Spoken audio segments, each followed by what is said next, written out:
My name is Julie. I currently work with my husband, Scott, at his family's small business. This business is managed by my father-in-law, Paul. It's a cozy place with about 5 employees. Paul doesn't get involved much in the daily work. Instead, Scott, who will soon take over as president, works hard. He looks for new clients and projects, showing his dedication to growing the business. When we have a big project, all the employees come together enthusiastically, creating a vibrant atmosphere. I have been working here for 12 years since I got married. Hey Julie, how long do you plan on clinging to our family business? My mother-in-law, Olivia, asked this as I came home early to make dinner, while Scott was still at the office. Olivia had retired from the business when Scott and I got married and seemed happy about her retirement. But now, with more free time, she often criticized me. What do you mean by clinging? I asked, trying to stay calm. Olivia sharply replied, exactly what it sounds like. You must have married Scott because you couldn't find a job anywhere else, and now you're just taking advantage of our company. I sighed to myself. These kinds of comments from her were becoming more common. When I married, I left my previous job and joined Scott's family business by choice, not because I was fired. For some reason, Olivia thought I was completely unskilled at my job. I said before that it's not that I couldn't work somewhere else. I chose to join Scott's company, I told her, but she answered dismissively, I can see right through your real intentions. She thought she knew everything about me and walked back to the living room. However, the problems with my mother-in-law weren't just her words.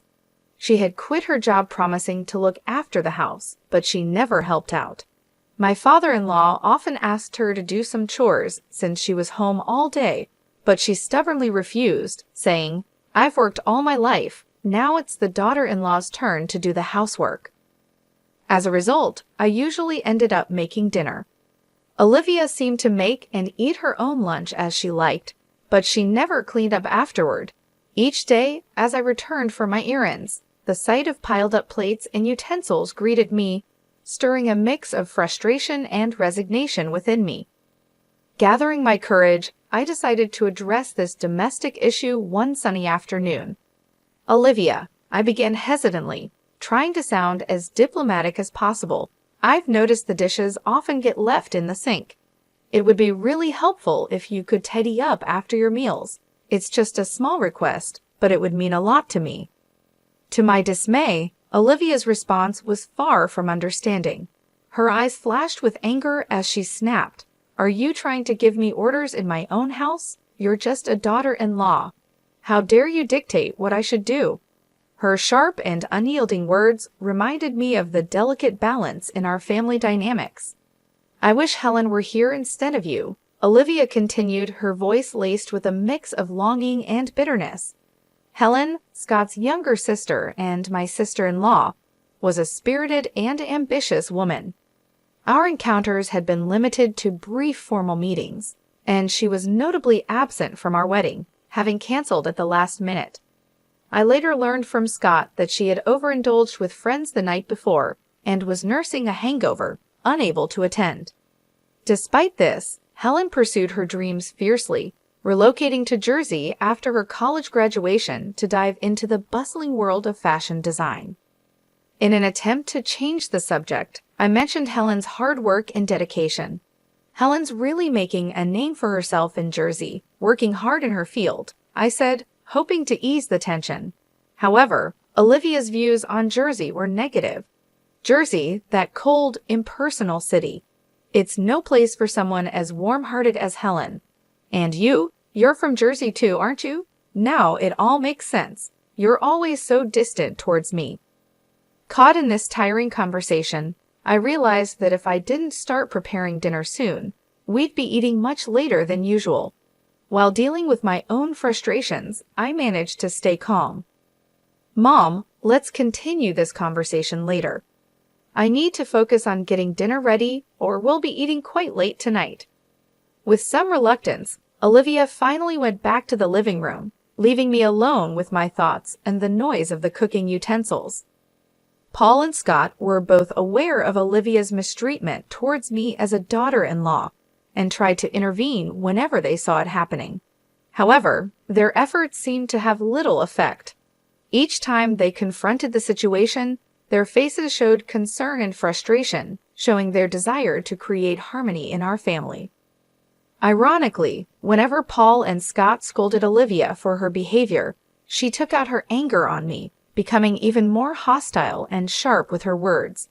Her face, usually kind and gentle, became twisted with disdain, her tone cutting deeper than before. Although I had never been physically hurt, the emotional impact of Olivia's words was significant. Paul and Scott's support had been my comfort, helping me somewhat ignore Olivia's harsh words until then. One morning, just after I had finished cleaning up from breakfast and was preparing to leave for work, something unimaginable happened.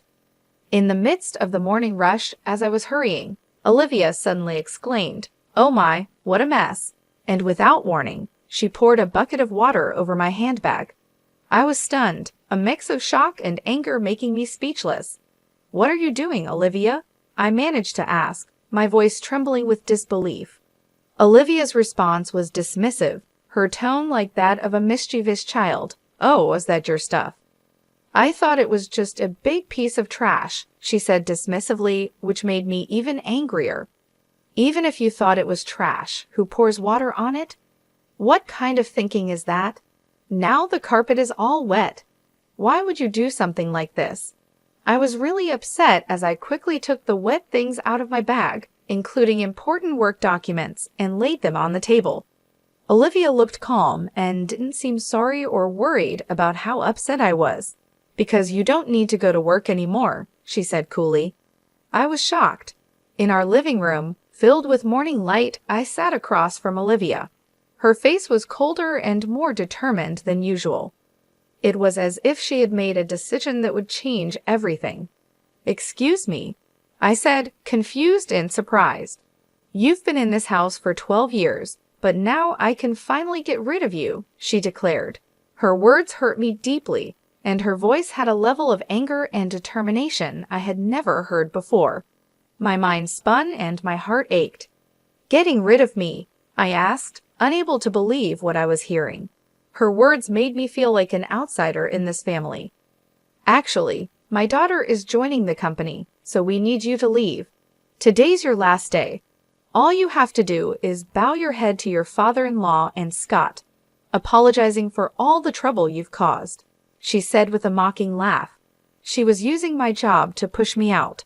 I had spent years at that job, earning respect and making memories. I was shocked and hurt. My devotion to this family seemed to mean nothing to her. It horrified me not just that she acted this way, but that after 12 years of hard work, she could ask me to leave so her daughter could take my place. It felt like my years of effort were being disregarded. "Really? Are you sure about this? Wasn't Helen working in a clothing store in Jersey?" I asked, reflecting my confusion and worry. My job was more than just a paycheck. It was my way of fulfilling myself. Meanwhile, Helen, my sister-in-law, seemed to have grown tired of city life and decided to come back to the family.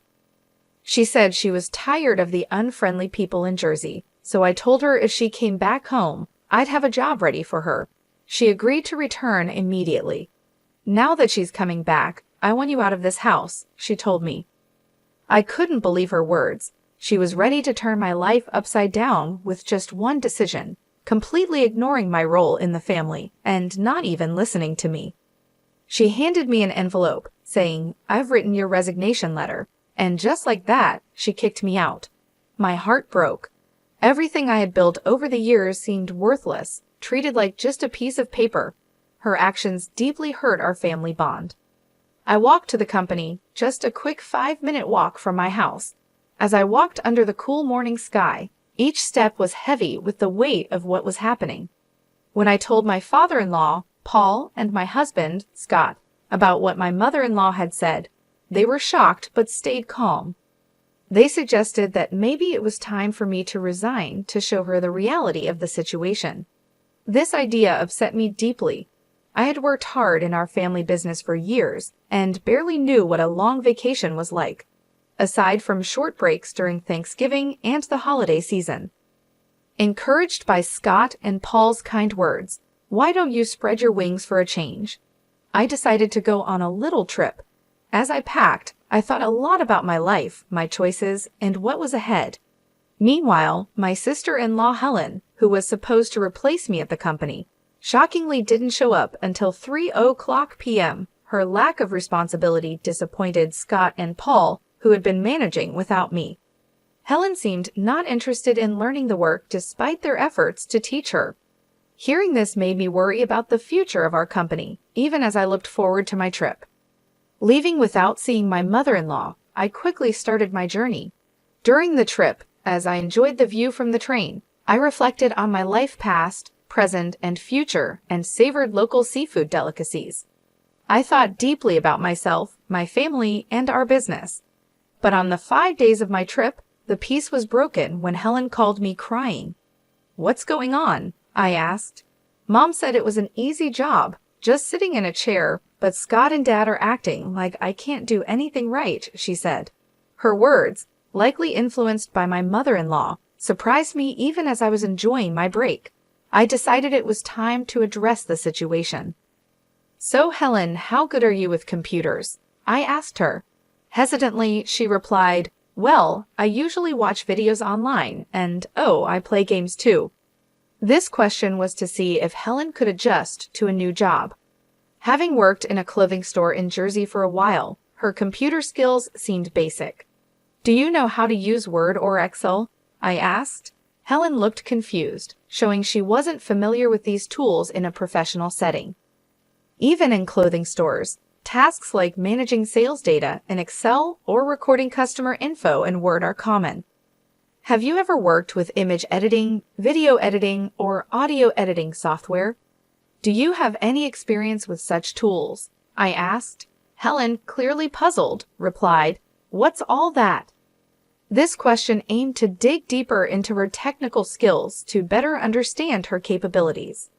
Considering her background in the apparel industry, it's unlikely she never used a computer. Tasks like tracking sales, managing inventory, and inputting customer data would have required her to use Excel. When asked if she can handle calculations for sales or fill in documents, she confidently said, "I can do that." However, when I asked if she could also calculate tax, her confidence faded, and she answered uncertainly, This question tested her math skills and her ability to use them in a business context. While Helen might have other skills, it was clear she was insecure about the necessary skills for the job.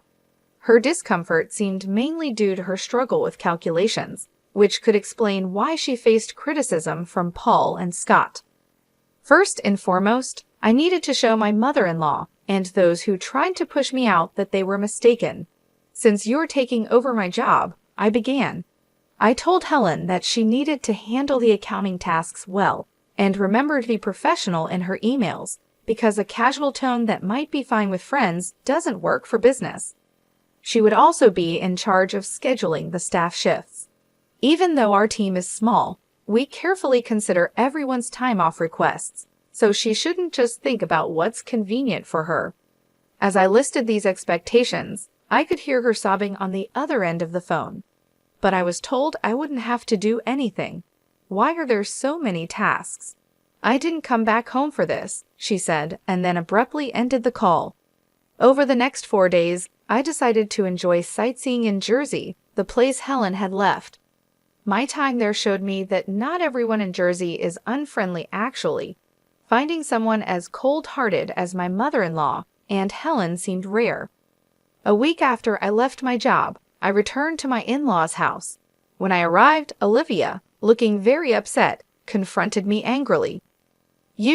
How dare you make my daughter cry? You won't get away with this," she yelled, her eyes full of anger and misunderstanding.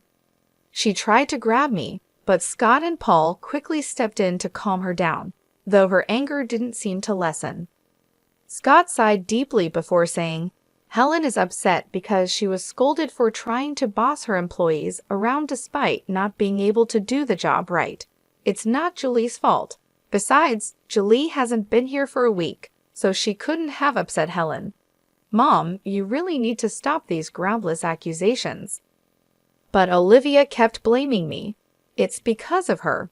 This woman is the reason for Helen's trouble, she claimed, her voice emotional and filled with baseless suspicions. Where is Helen, by the way? I asked, looking around the living room, but Helen was nowhere to be seen. Her absence added more confusion to an already puzzling situation. While it didn't matter to me that Olivia was upset about Helen, I knew Helen didn't have many options since she had ended her lease at her apartment in Jersey. I thought Helen would be at her parents' house, but she wasn't there, which made me wonder. Helen's locked herself in her room. She's been crying and saying she doesn't want to go to work anymore, Scott explained. It seemed like Helen had avoided learning the job properly. It was understandable, though, because she didn't have the skills needed to replace me. You've been turning Scott and Paul against me, haven't you? Otherwise, they wouldn't say the company ran better with you than with Helen, who can't do the job. Olivia accused me sharply. Her words were filled with long-standing misunderstandings and prejudices, leaving me completely baffled.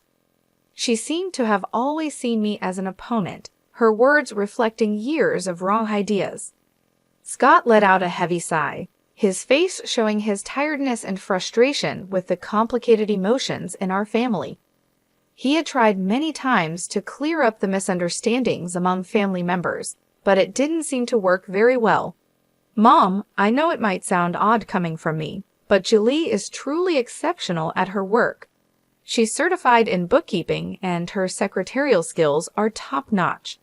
Moreover, she's studied Spanish and even has experience studying abroad. When it comes to dealing with multiple languages at our company, Julie handles everything, Scott said with a sense of pride. His mother, Olivia, looked very surprised. She had assumed that I quit my job as soon as I joined the family, so she had no idea about my contributions and achievements at work. What? That sounds like something straight out of a TV drama, I thought, recalling my college days. I was so focused on getting various certifications that I immersed myself in my studies, so much that I barely had time for clubs or a romantic relationship. It was during this busy time that I met Scott, who came to my company for business. As I found myself sharing the story of how Scott and I first met, I realized that this wasn't what Olivia wanted to hear, so I quickly got back to the main point. In short, I was responsible for a lot of tasks at the company, from handling accounting to scheduling, working with other companies, and managing employee shifts. Thanks to that, I could reach out to other businesses for deals, making the work environment much more comfortable than when Olivia was around. Scott added this, leaving Olivia speechless in amazement. Just then, Paul, Scott's father, made a comment that surprised me. We're going to shut down the company soon, actually. Helen made a big mistake. Even though she was supposed to prepare some documents, she decided to handle phone calls because it seemed more fun. While Scott and I were away, she ended up being rude to the person in charge from another company. Of course, I got a call to confirm this. Hearing this, I was so shocked that I instinctively covered my mouth with my hand. I can't believe Helen would do something like that, I murmured, filled with disbelief. The thought that Helen's actions might lead to the downfall of our company went through my mind, filling me with dread. However, as I was lost in these anxious thoughts, the story took an unexpected turn. When I explained the situation, they suggested it might be time to end the family business. We had mentioned this to you before, right? About being absorbed by another company, they said. Then, the president of company stepped forward, saying he was interested if Julie and I were involved.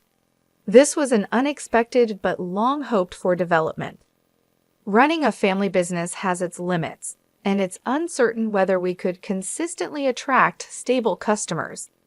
That's why Scott had always worked hard in sales, trying to secure new clients. Being absorbed by a larger company could mean having a steady base of customers. The future, once uncertain, suddenly seemed to have a bit of hope. However, this news only brought relief to me, Scott, and his father. Scott's mother suddenly opposed the idea, saying, "That's not acceptable. Scott must become the president. This company is ours, isn't it?"